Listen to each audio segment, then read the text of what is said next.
qui parle aux agriculteurs quand c'est des termes très techniques, mais ça parle aussi aux gens qui sont un peu néophytes. Il donne une image très positive de l'agriculture. Bon, c'est pas parce que c'est Marc et que ça soit mon fils, mais c'est des vidéos qui sont agréables à regarder. On retourne à la ferme, on va repasser quand même à notre boulot principal. Bonjour et bienvenue dans Plein Champ, la série Ouest France qui raconte l'agriculture. Chaque mois, je vous propose de partir à la rencontre d'une personnalité forte du monde agricole. Aujourd'hui, je vous propose de rencontrer Marc Ponroy, que vous connaissez peut-être sous le pseudo Marc A2C sur les réseaux sociaux. Et oui, Marc est agri-youtubeur, c'est-à-dire qu'il est à la fois céréalier et influenceur. J'ai mis les bottes, on peut donc partir direction Blonville-sur-Mer en Normandie. Il y a une journaliste de Ouest France qui arrive pour me suivre une petite moitié de journée pour faire un peu un reportage sur moi en tant que créateur de contenu youtubeur. Donc c'est plutôt cool. Salut Marc. Salut, ça va? Alors on est où? Et ben là, on est du coup en Normandie, Calvados, Blonville-sur-Mer et dans ma ferme. Tu nous fais une petite visite? On fait la visite. C'est parti. Donc on voit les bâtiments en colombage, typique normand. Ça c'est beau, ça c'est beau. Mon grand-père était agriculteur sur cette ferme, mon père aussi. Donc j'ai baigné dedans, je suis né dedans. C'est un des premiers mots que je savais dire, c'est tracteur. Donc comme un peu la majorité des gars qui font ce métier-là, c'est par passion. Au moment du premier confinement, du Covid, j'étais bénévole sur la ferme. J'étais équipé d'une GoPro, j'avais déjà un petit drone à l'époque. J'étais déjà habitué à faire 2-3 petits montages de vacances de famille au ski ou des choses comme ça. Donc je me suis dit, tiens, pourquoi pas utiliser mes caméras. Il y en a 2-3 qui font déjà des vidéos sur l'agriculture sur YouTube. Ça existait déjà, enfin je suis loin d'être le premier. Et je me suis dit, pourquoi pas moi aussi, quoi. Vas-y, je prends la caméra, je parle d'agriculture de conservation au début. Salut à toi.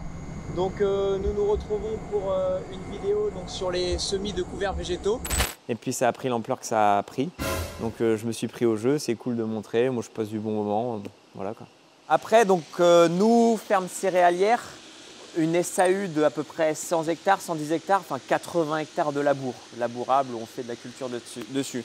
Donc ça c'est la partie ferme et j'ai une partie entreprise de travaux agricoles où je fais du travail à façon pour des agriculteurs qui n'ont pas le matériel. Typiquement j'ai une moissonneuse-batteuse et je vais moissonner pour ceux qui n'ont pas de batteuse, voilà.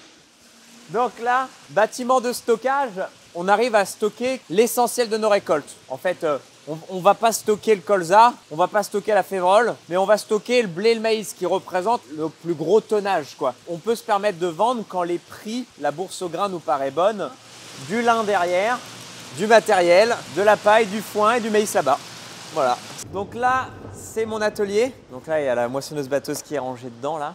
Et là, on passe la majorité de notre temps l'hiver pour l'entretien du matériel, les vidanges, nettoyer. Et t'as un petit sourire quand tu parles de la moissonneuse? Donc là, il y a la moissonneuse-batteuse. Je sais pas, c'est les rêves de gosse, quoi. Quand tu regardes ça, quand t'es gamin, c'est immense, t'as envie de faire des tours, tu passes des heures devant. Quand on est plus grand, on est toujours autant gamin, hein. C'est quand même, c'est symbolique cette machine parce que c'est elle qui va récolter le fruit d'un an de travail. Bonne ou mauvaise récolte, bon, tu as plus ou moins le sourire à la fin de la récolte, mais coûte que coûte, tu as le sourire parce que ça y est, c'est fait. L'année, si elle était mauvaise, voilà, elle est balayée, on repasse à une nouvelle en espérant qu'elle va être mieux. Ou si l'année était bonne, voilà, tu es content, tu sors la bouteille de champagne, quoi. Donc non, c'est symbolique une moissonneuse-batteuse. Et le programme avec la journaliste, c'est d'aller chez Gilbert pour aller planter des tulipes contre le cancer. J'en avais déjà parlé. Et je vais vous en reparler au champ là, on va aller planter des tulipes, labour et planteuse. Vous avez jamais vu, ça peut être marrant, ça va être intéressant. C'est un voisin avec qui on travaille en grosse collaboration, quoi. C'est-à-dire que il vient tout le temps nous donner un coup de main pour semer, déchaumer, enfin voilà, il vient avec un tracteur, un outil, et puis vice versa, donc moi je vais l'aider à labourer, etc. Et donc là on va aller planter des tulipes contre le cancer. Donc ça c'est une association, le Lions Club, c'est une armée de bénévoles voilà, qui vont venir pour récolter les tulipes au mois d'avril. Et tout l'argent va être reversé au centre Baclès de Caen, la recherche contre le cancer notamment. Et Gilbert lui met à disposition un bout de sa parcelle et avec les tracteurs plante les bulbes de tulipes. Donc on va aller faire ça.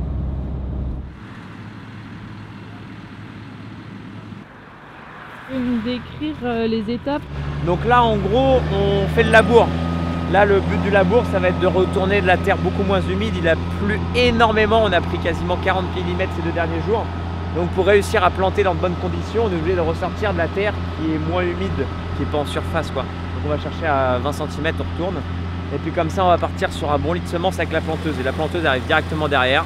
C'est 2 disques qui créent un sillon, le bulbe qui tombe et 2 disques à l'arrière qui rebouchent, tout simplement. C'est pas encore le numéro du tracteur, mais ça actionne les tapis. Les tapis vont tourner pour faire tomber les bulbes. Et l'autre manette c'est pour gérer un peu la profondeur, ça va relever ou baisser les roues là à l'avant. Donc voilà.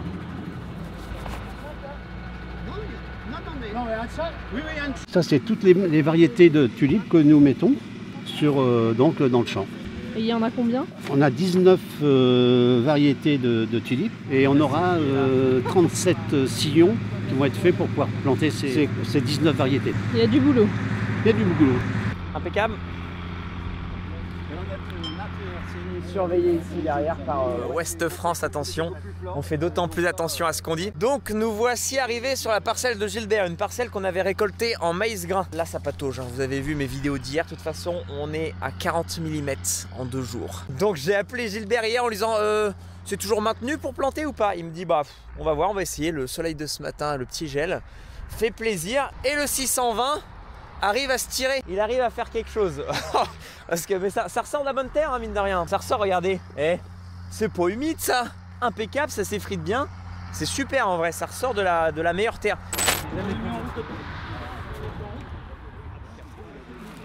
Je parle aux agriculteurs quand c'est des termes très techniques, mais ça parle aussi aux gens qui sont un peu néophytes, qui aiment bien. Et ça retransmet un peu ce qu'on fait réellement ici, parce que souvent les gens peuvent être un peu déconnectés, ceux surtout qui sont moins habitués à côtoyer des agriculteurs, quoi.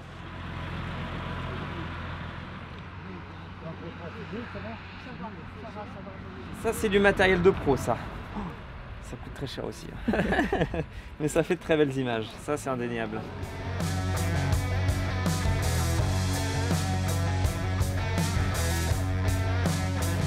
Ça fait une transition entre deux blabla, il y a des petits plans au drone. Ouais, c'est bien.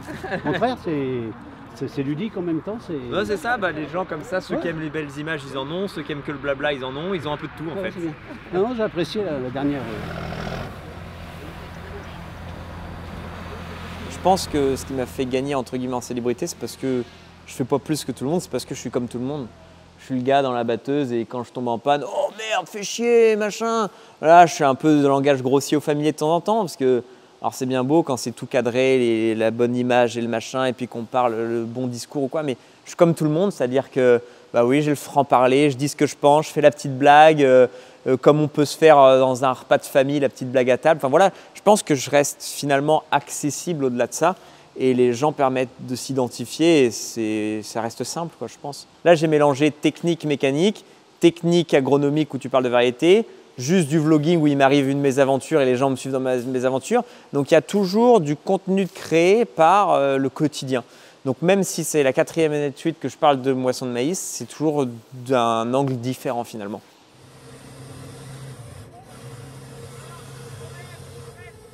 C'est un petit gars sympa.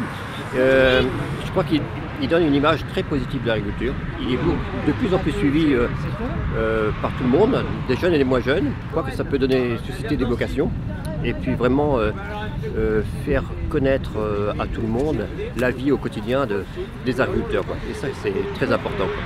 C'est quelqu'un d'extrêmement positif. Pour nous, c'est une fierté. Faire les vidéos comme ça, montrer vraiment ce qui est fait, quoi. On fait pas tout n'importe quoi, et les actions du jour, c'est pas... Voilà, hein, ouais. Spider-Man dit de grands pouvoirs impliquent de grandes responsabilités. Bon, j'ai pas un grand pouvoir, mais derrière moi, il y a énormément de monde qui me regarde et ça implique finalement de la responsabilité. On va pas parler de pouvoir, mais de responsabilité. Parce que ce que je dis, ça a un impact. Souvent, je sais que vous, les JA, les jeunes agriculteurs, dans certains cantons, vous cherchez des idées de choses à faire, d'innovation, de bons gestes à faire, etc. C'est une idée, c'est pas compliqué à mettre en place. Je peux parler par exemple, en ce moment il y a les manifestations du monde agricole, retransmettre les idées, dire que je soutiens, etc. etc. Donc ouais, il y a tout un impact derrière, faut que tu fasses attention. Elle a débuté 2 000 €, on a les 2 000 €. Voilà. On retourne à la ferme, on va repasser quand même à notre boulot principal. Et puis on va voir, le père a sûrement dû finir de passer le maïs dans la cellule. Est-ce qu'on moissonne pas, je sais pas. On va voir, à la ferme. On voit le père dans le fond en train de charger le maïs. En ce moment, c'est la période du maïs. Dans la cellule sécheuse directement, on va y aller. On travaille ensemble, voilà. On est associés, on est deux. Il y a une 3e personne sur cette ouais, exploitation. Padmé. Et on a une travailleuse, voilà, dis bonjour à la caméra. Donc elle s'occupe de la semis de blé, elle s'occupe de vérifier la profondeur du grain. Extraordinaire. Je disais pas devant elle, mais c'est plus un chien de canapé. Hein. Le père qui bosse, on l'a abandonné. Le père. Je reprends avec le godet. Pour l'instant, je fais tout ce qui est administratif, un peu de comptabilité, un petit peu d'enregistrement, mais tout ce qui est à régler les factures, c'est moi qui le fais. Au niveau mécanique, bon, j'en fais une bonne partie d'entretien. Sinon, c'est lui qui intervient beaucoup dans les champs. Est-ce que vous participez aux vidéos?